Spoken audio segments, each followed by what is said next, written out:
Muchas gracias, Asís, por la invitación. Mi nombre es Asís Palomino Guaraca, soy enfermero intensivista pediátrico del Instituto de Salud del Niño. Llevo trabajando algunos años en el área, tengo cierta experiencia en el manejo del paciente crítico pediátrico. Y bueno, para mí es un tema que yo considero que los que trabajan en el área pediátrica e intensiva la conocen y básicamente vamos a reforzar unos conceptos y algunos cuidados tal vez nuevos que se están incluyendo en el manejo de la terapia intensiva actualmente. Bueno, nosotros en el Instituto de Salud del Niño, al igual que muchas instituciones, a través de la pandemia, asumimos un rol importante, porque fuimos el área donde asumió básicamente el cuidado en pandemia de los niños pediátricos con COVID, ¿no? Tuvimos experiencias obviamente gratas en el manejo de los pacientes, infortuitas, básicamente por comorbilidades agregadas, pero ahí básicamente se sumó todo lo que viene a ser el factor del cuidado, ¿no? Priorizando obviamente el cuadro infeccioso de la pandemia como tal. Bueno, esta charla de por sí tiene una cierta finalidad que básicamente es contribuir en todos nosotros y en cada uno de ustedes un poquito de información adicional, siendo este tema muy amplio, obviamente que no se puede tratar en una hora, pero por lo menos que un poco simplifique y sintetice algunos aspectos de la clínica diaria que hacemos todos nosotros, ¿sí? El objetivo, bueno, esto es un objetivo milagroso, en realidad estandarizar es bien difícil hacerlo. Mira cuántos años llevamos trabajando en el país y actualmente no tenemos un estándar de cuidado único con respecto al cuidado intensivo pediátrico, ¿no? No se logra, no se va a lograr porque definitivamente los estudios nuevos cambian, ¿no? Difieren de otros y obviamente esto va repercutiendo en nosotros también en la diferenciación del abordaje, ¿sí? Pero eso es dinámico, ¿no? Eso, digamos, es bueno, enriquecedor si lo ves en un aspecto más clínico y científico. La definición de un paciente en ventilación mecánica es básicamente una terapia como tal que va a ser otorgada a un ventilador mecánico. En este caso vamos a abordar el aspecto puramente ventilación mecánica invasiva, ¿sí? El cuidado va un poquito relacionado al no invasivo también, ¿no? Y a los diferentes manejos de la oxigenación en los pacientes pediátricos en estado crítico. Pero en este caso vamos a hablar solamente de ventilación mecánica invasiva, ¿sí? Esos son otros temas que sería muy bueno que así lo organice juntamente con el área para que se amplíe mucho más la información y el conocimiento. Entonces, eso va a ser un dispositivo externo que va a dar un soporte vital al niño en lo que es oxigenación y ventilación, donde básicamente el niño va a estar comprometido ya sea por patologías obstructivas, por patologías restrictivas, y dependiendo cuál sea el foco originario, el paciente declive en este cuadro agudo, descompensado. ¿Podrían levantar la mano quiénes son de UCI pediátrica como tal? Para más o menos dirigirme a ese grupo para hacer unas preguntas específicas. Muy bien. Ya. Está bien, está bien. El conocimiento es amplio y rico para todos en realidad, ¿sí? Entonces no tengamos miedo cuando hay alguna duda. Yo sin ningún tipo de inconveniente lo puedo reforzar o simplemente la pregunta que vaya a lanzar, si es que la saben o no la saben, yo las voy a mencionar. Sí, está bien, no hay problema. Bueno, en el aspecto epidemiológico, lamentablemente, digo lamentablemente porque casi todos los pacientes que entran a ventilación mecánica en nuestro país, con nuestro sistema sanitario, demoran casi más de 10 a 15 días de salir recurrentemente. Y estos pacientes básicamente hacen cuadro agregado, ¿no? Si vienen por un cuadro viral descompensado, se agrega pues algún foco bacteriano, ¿no? Hay que se trasloca gérmenes en el proceso y bueno, lamentablemente el paciente se logra colonizar alguna bacteria identificada y eso somete a que se prolongue un poco más la ventilación. Es algo habitual y lamentablemente pasa. No debería, pero ocurre, ¿sí?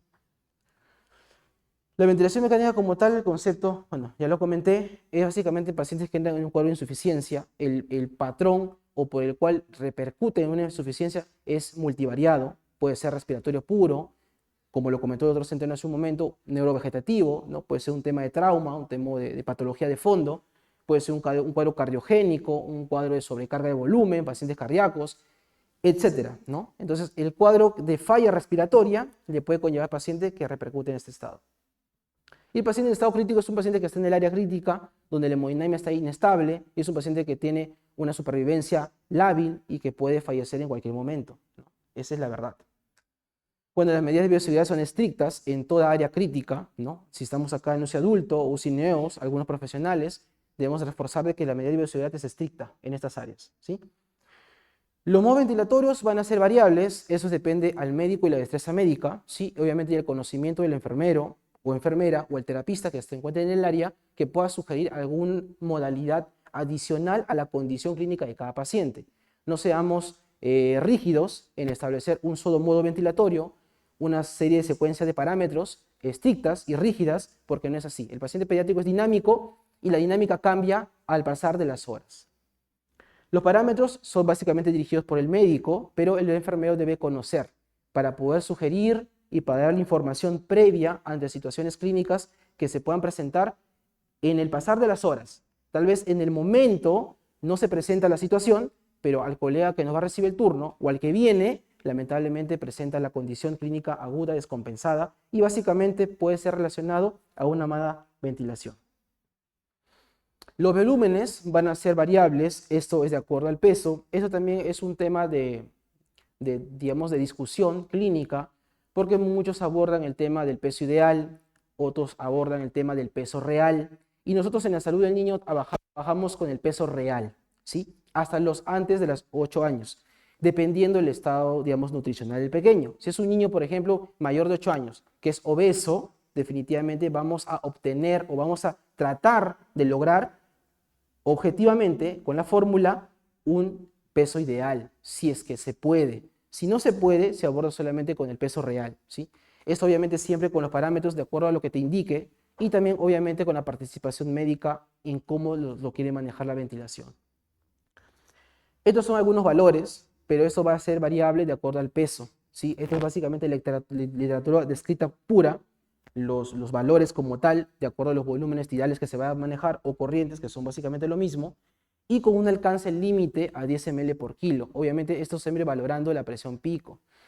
En el cambio de modo ventilatorio, que lo vamos a ver más adelante, tenemos un cierto declive, porque si bien es cierto tú en el modo ventilatorio por presión, tú puedes regular la presión que le estás programando, a eso tienes que agregarle la presión expiratoria final que le estás sumando, pero también cuando hacen el modo ventilatorio por volumen, no dejamos de lado este aspecto, tenemos que valorarlo. ¿Y cómo lo valoramos? Valoramos la presión pico. Esto es repercutible en la dinámica del paciente si lo hacemos en pasar en muchas horas. Si el paciente alcanza un pico de mayor de 30, mayor de 32, y el médico no se ha dado cuenta de que cambiando de modalidad y modificando este modo ventilatorio se logra esos valores, hay que darle la voz de alerta, comunicándolo, haciéndole mención, doctor, por si acaso, el paciente lleva con un pico de 32 casi más de 8 horas. El paciente sigue desaturando, sigue hipoxémico, el último haga está fatal, desacoplado.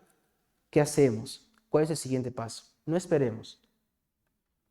En la frecuencia respiratoria, esto es de acuerdo a grupo etario, básicamente con sus valores basales, que ya está establecido según la literatura descrita en cualquier libro que podemos entender o artículos clínicos científicos.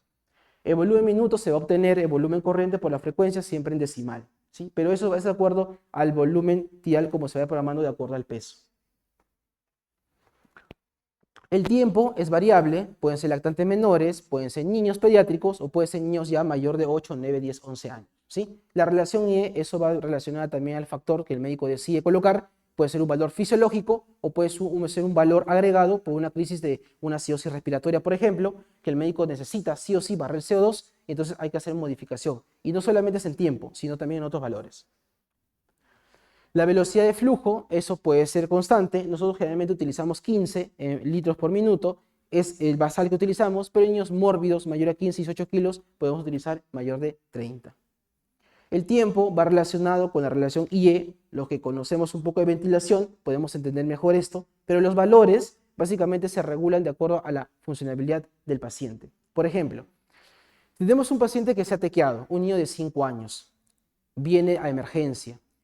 Es sugerido por el neurocirujano hacer la descompresiva. Hace la descompresiva por emergencia, entra a sala, regresa a nuestro servicio. ¿Cuál es la suposición inicial que nosotros podríamos hacer con este pulmón? Por ejemplo, pueden levantar la mano, pueden hablar, pueden pedir el micrófono. Si es un paciente neurocrítico, obviamente consideramos de que si no hay contusión torácica, el pulmón es sano, ¿no? Básicamente es una interpretación bastante lógica. Si es un pulmón sano, obviamente los parámetros son bajos, ¿no? Entonces, ¿cuál es lo importante del enfermero conocer esto? Porque si el médico programa una modalidad ventilatoria en un paciente con injuria, una modalidad ventilatoria que indique características de injuria pulmonar, pues hay que avisarle, ¿no? Doctor, por si acaso el FIO está en 70, 80, en 100, está saturando 100% desde que entró, ya lleva como 6 horas. La presión que usted ha puesto ha hecho que el CO2 se barra por completo, está en 25 según la última gasometría. Entonces, si nosotros no identificamos eso, los médicos no van a poder actuar previamente. Entonces, nosotros identificamos precoz y el médico actúa. Si no identificamos precoz, el médico lo puede identificar como también no. Y después nosotros estamos diciendo de que el enfermero está 24 horas al pie del paciente y el enfermero está obviamente evolucionando a horario cómo va la dinámica del paciente. Pero esos detalles ocurren, pasan, lamentablemente. No deberían, pero pasan.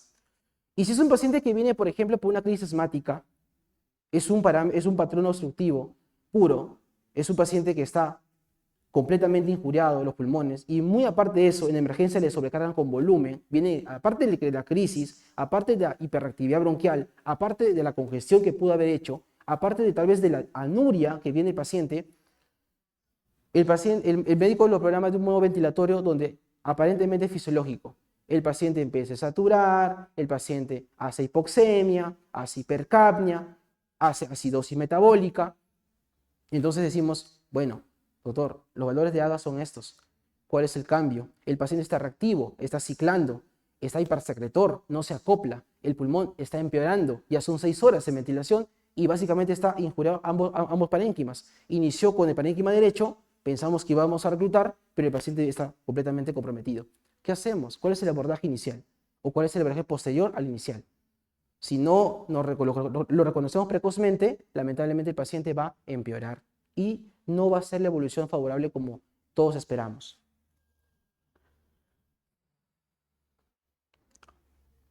Algunas características anatomofisiológicas. Esto ya pues casi todos nosotros lo conocemos. La vida del niño es difícil, ¿no? Y si es un paciente que tiene una malasia de fondo, pues una traqueomalacia, una laringomalacia o tiene malasia mixta, va a ser mucho más difícil manejar el tema de las secreciones.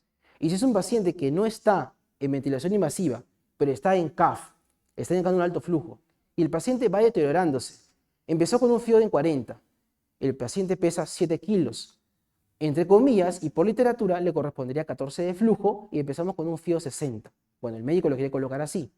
Entonces el paciente sigue con la tendencia en la saturación en 78, 85 y llega hasta 90 con un FIO 60 y el flujo máximo. El médico le cambia y le sube el flujo, le sube a 20, ¿no? Porque quiere darle más flujo, ¿no? Pero el paciente tiene un patrón de fondo que está imposibilitando tener una ventilación aceptable. ¿Y cuál es? Básicamente cuadros hiperreactivos bronquiales, que son secreciones como tal.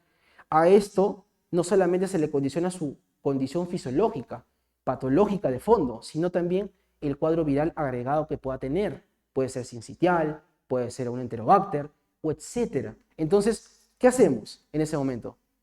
Doctor, el paciente está hipersecretor, tiene regresión traqueobronquial, se le está aspirando. En las 6 horas se le ha invadido a nivel traqueal más de 7, 8 veces. Sigue produciendo moco.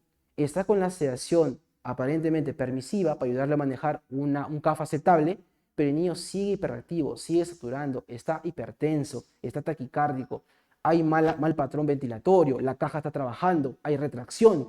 Entonces, ¿qué hacemos? Un control gasométrico, una placa de tórax, identificamos qué hay. Hay más congestión, o hay atelectasia, pivasal, y el paciente está con acidosis respiratoria. Está encefalopático y aparentemente no recibe nada para un deterioro neurovegetativo, más que solamente tal vez algo de midazolam condicional, acuerdo de agitación. Entonces, si no abordamos precozmente y no damos la voz de alerta ante situaciones clínicas descompensadas, el paciente va a empeorar y se va a deteriorar. Y lamentablemente no ocurre en nuestro turno. Muchas veces sí, pero muchas veces no. Ocurre en el siguiente y dejan pasar al paciente hasta que haga cuadro eventos súbitos. Y eso es lo que ningún enfermero de área crítica intensiva pediátrica y ningún médico de medicina intensiva pediátrica espero que espere, ¿no?, en esos pacientes. Entonces se aborda precozmente. La epiglotis es grande, ya, en forma de U. Esto es en el proceso de intubación, los médicos se van a dar cuenta, ¿no? Ahora, acá ocurre un tema también. Si tú vas a abordar al paciente invasivamente, tienes que preparar todo tu material y todo tu equipo de manejo de vía aérea. Y nunca se olviden, por favor, de la cánula Weddell, que es una cánula prácticamente reemplazo de un tubo en el manejo inicial de la ventilación y oxigenación del paciente. La cánula Weddell te va a ayudar a dar ventilación y oxigenación hasta que el médico pueda tener el tubo, le coloque el gel, descomprima tal vez el CAF, si es que es un tubo con CAF. Agregando esto, ¿cuál es el número de tubo que se utiliza en un paciente pediátrico, por ejemplo? ¿Saben la formulación? ¿La conoce?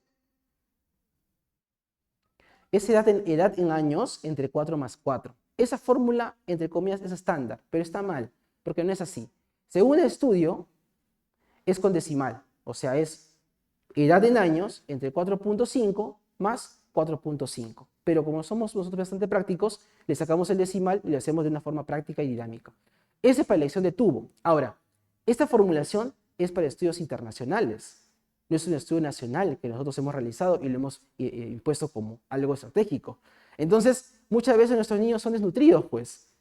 Entonces, si son desnutridos, el peso para la edad casi no siempre se cumple.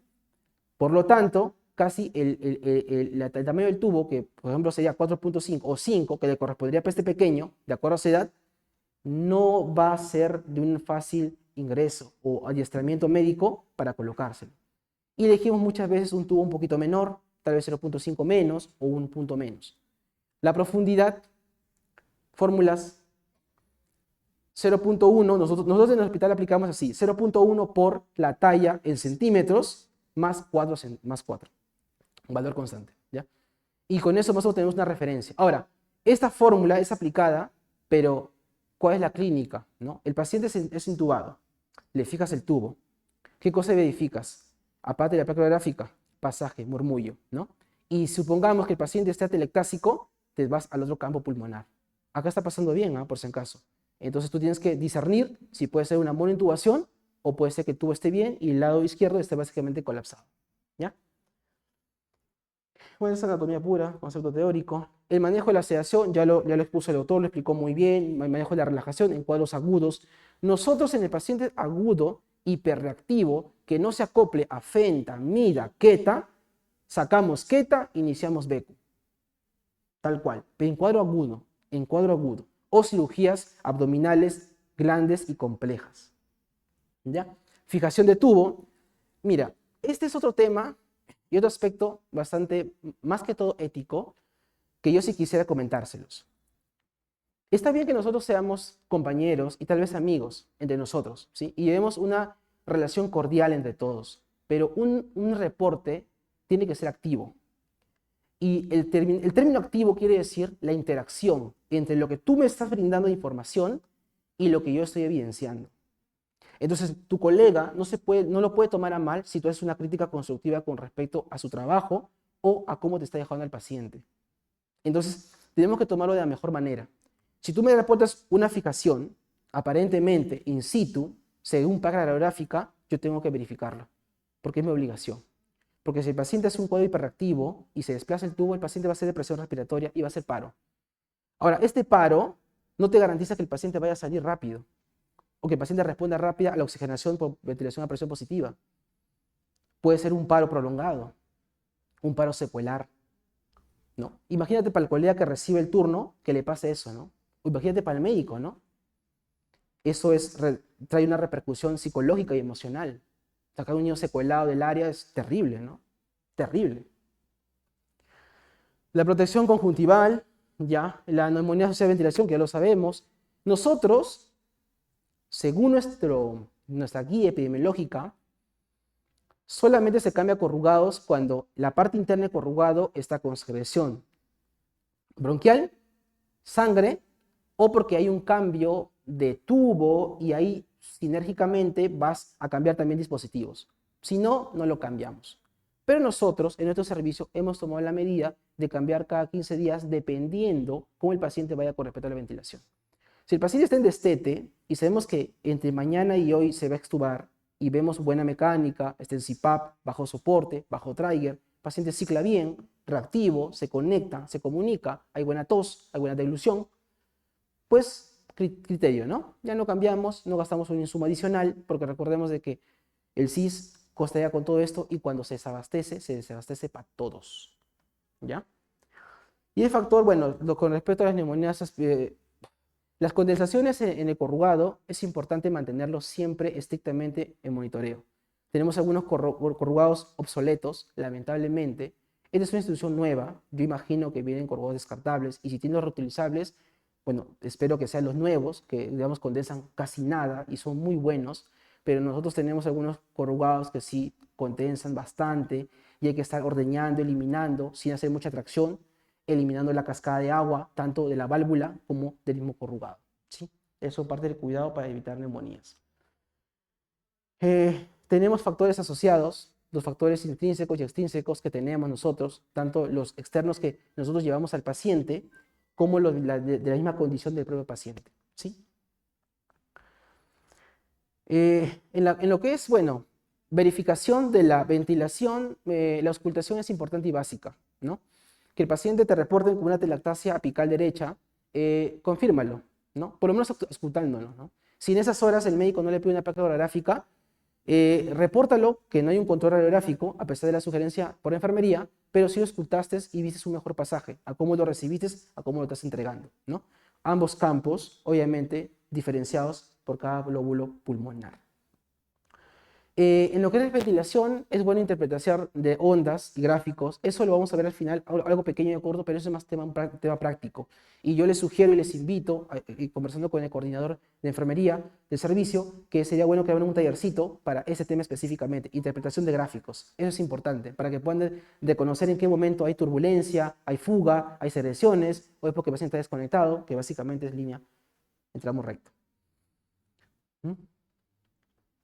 En el caso de la sedación, eso es variable. Si el paciente lo va a inducir a un RAS -3, -4, -5, ¿cuál es el foco factor para que el paciente sea entrado a sedación? Es importante que lo determinemos. Y valoración pupilar, ¿no? Miótica, obviamente el paciente está bien sedadito y paciente, digamos, con una desviación o una anisocoria puede indicar a un compromiso neuro que hay que comunicar a los médicos si es que no tiene evaluación previa.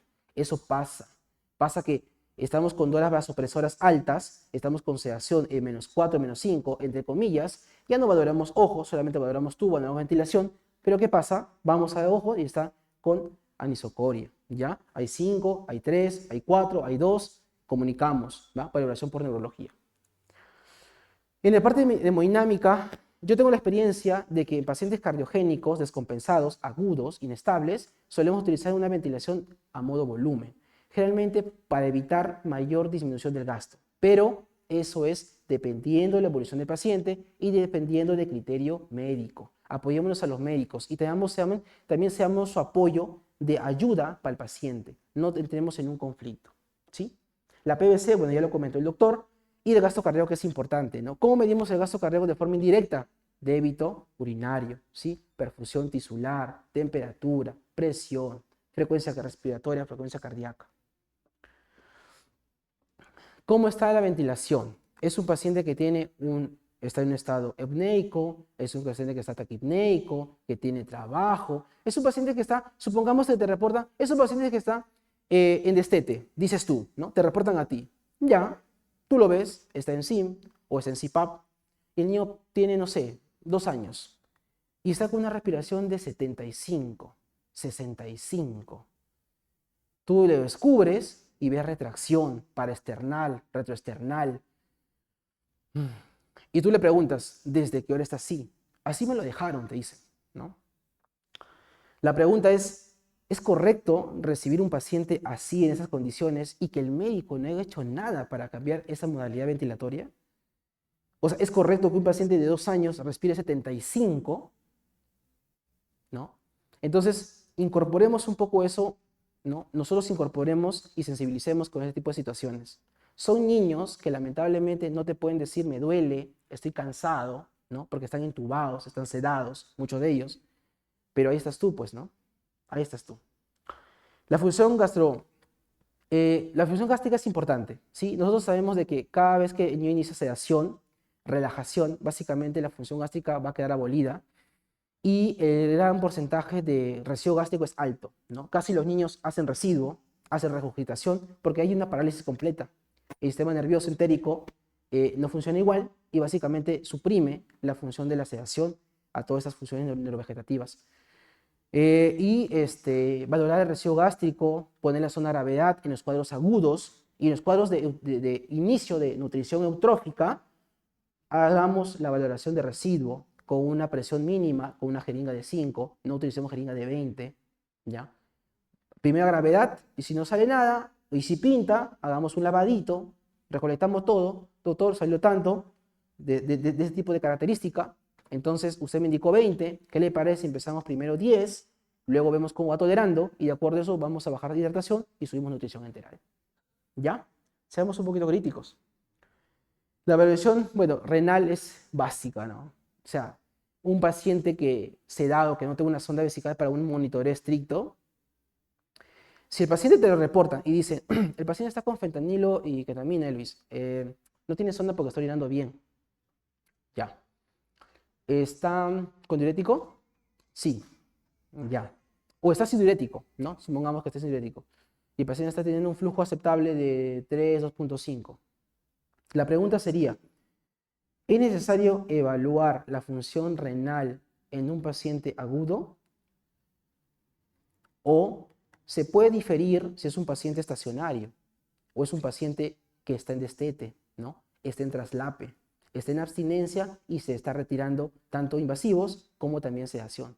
Entonces la valoración es diferenciada, no es igual. Por eso el niño pediátrico tiene una valoración dinámica, no rígida, ¿ya? No es como el adulto. ¿Cuánto es de presión de CAF que debía tener el paciente? ¿Sabemos? Nosotros lo manejamos de 25 a 30. ¿Sí? Hacemos la medición cada 12 horas estrictamente, porque sobre eso puede provocar un daño permanente. Y disminución de esta, broncoaspiraciones, microaspiraciones. ¿Ya? Posición del tubo, el declive siempre de los corrugados por debajo de la línea media, línea mamilar, y siempre evitando condensaciones y retracciones. Si es un corrugado que se utiliza, que es reutilizable, hay que llenar seguramente la cascada o el termostato, ¿no? De agua estéril. Si se llena, estar pendientes. Estar pendientes porque créanme que lo dejamos, nos olvidamos, se llena y todo el ramal inspiratorio lo broncoaspira el paciente. Y después nos asustamos y vamos al médico y el médico te da tu jalón de orejas, pues, ¿no? Porque básicamente cuidado, es responsabilidad nuestra. Los cuidados dentro de la ventilación, bueno, medidas generales, según la OMS, bioseguridad, posición, manejo de la fijación. Nosotros utilizamos Tensoplast, que es un adhesivo que se adhiere muy bien a la fijación del labio superior con el tubo, ¿no? Y bueno, espero que ustedes también lo tengan porque es muy funcional y es bastante, nos salva, ¿no? De todo, en realidad, ¿no? Y verificar también que esté bien fijado, ¿sí? Y comprobarlo con placa radiográfica. Es importante. ¿Cuándo fue la última placa de tórax? Hace 3 días. Hoy estamos 15, el último fue el 12. ¿Pasó algo en estos 3 días? No. Ya. Entre comillas, debería estar igual. Si tenemos acceso al sistema, porque nosotros ya sí podemos tener acceso al sistema, placa radiográfica o imágenes, verificamos posición, ¿no? Y si es el día 12, un control, pues, ¿no? Para ver por lo menos cómo va, ¿no? Ponemos tubo y todo. Si hay fuga y tiene CAF, ¿por qué? ¿No? Ahí. Durante la ventilación, bueno, que el paciente, si es que está reactivo, maneja una sedación complaciente, unos parámetros complacientes, dependiendo de su condición y cuadro clínico de fondo. La pronación, ¿sería necesario que sea indicación médica o criterio de enfermería? ¿Qué opinan ustedes? Criterio de enfermería, ¿no? Cuando el médico te lo indica es porque el pulmón está terriblemente mal, ¿no? Obviamente porque es estricto, ¿no? La indicación. Pero si tú lo puedes poner de cúbito ventral, que es como yo manejo ese término, de cúbito ventral, para un manejo postural, y tú lo puedes hacer sin ningún problema, sin ningún riesgo, hazlo. Le va a ayudar. Los 5 principios básicos de la pronación le va a provocar un efecto favorable en este pequeño. Y si se encuentra con atelectasia bivasal o apicales, mucho más todavía. El impacto es favorable. Revísenlo. Durante el cambio de posición, Comentó hace un momento la colega, refirió con respecto a las lesiones. Yo soy partícipe de eso, pero también partícipe de la condición clínica del paciente. Una lesión se puede tratar y se puede curar. Un paro respiratorio con secuela neurovegetativa no es reversible. ¿Mm? Criterios, ¿ya? En el tema del destete de extubación, fijación de tubo, aspiración continua, si es que el paciente lo requiere, amerita, o es un niño grande que se comunica y te pide que lo aspires, mecánica ventilatoria, participación de músculos accesorios, veamos cómo va la oxigenación, la gasometría, la placa de tórax y la evolución clínica en los últimos 3 días que tú no has estado de turno. Es obligación del enfermero saber, ¿eh? No es que sea algo que esté fuera de sentido. O sea, es obligación del enfermero conocer cómo fue la evolución del paciente hace 3 días. Si es que es un paciente que está más de 3 días, obviamente, pues, ¿no? Si es un paciente que ingresó recién en tu turno, obviamente explica a la colega lo que ha pasado en las últimas horas.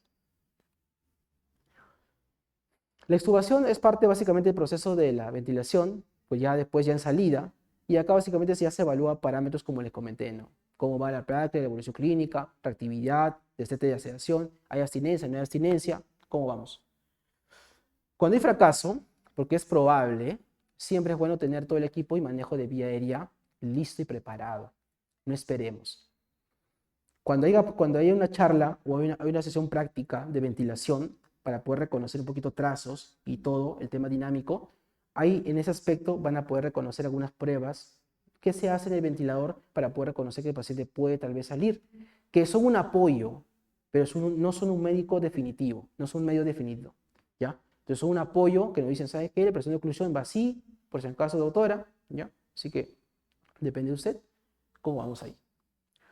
Las indicaciones más frecuentes de ventilación: fallas respiratorias, compromisos neurovegetativos, cirugías, condiciones de shock, condiciones de inestabilidad hemodinámica, traumas cerrados, abiertos, que causan una descompensación ventilo-oxigenatoria. ¿Cuáles son las complicaciones más frecuentes? Bueno, la más frecuente son lesiones de traumas, ¿no? Parenquimales, ¿no? Varo, atelectraumas, varotraumas. O las otras que son peores, ¿no? Colapsos, enfisemas, ¿no? Por altas presiones, ¿no? Por eso es que es importante que lo reconozcan, ¿no?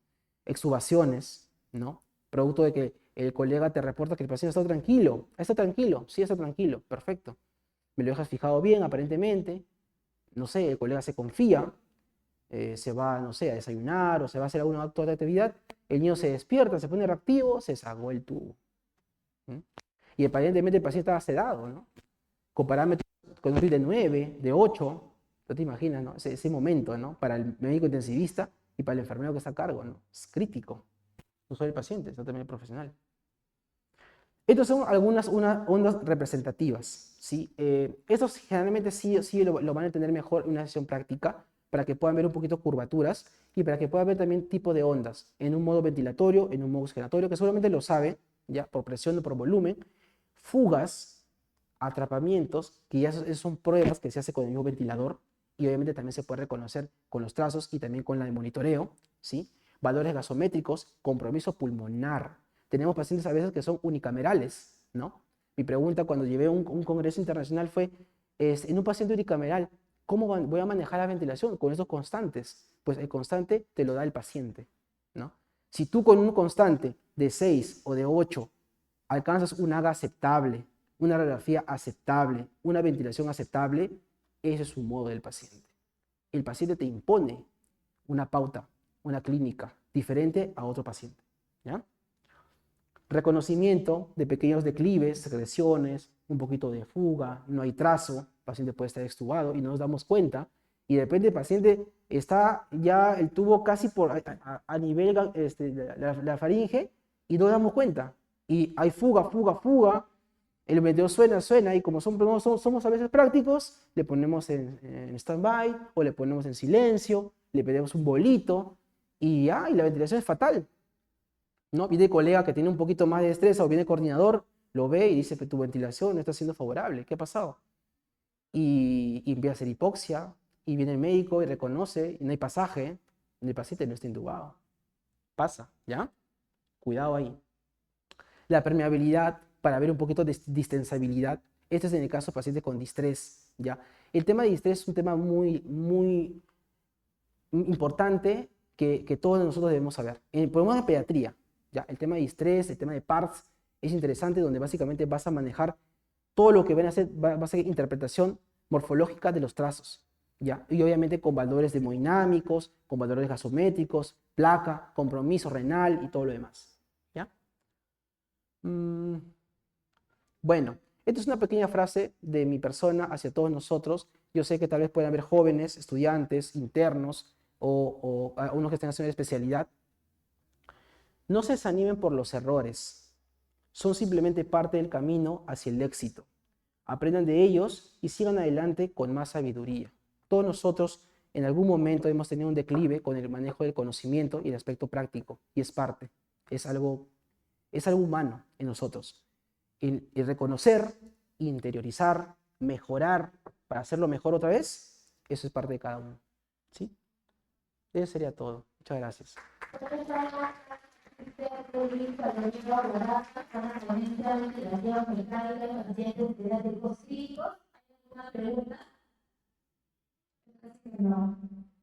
Ok, lo dejo acá.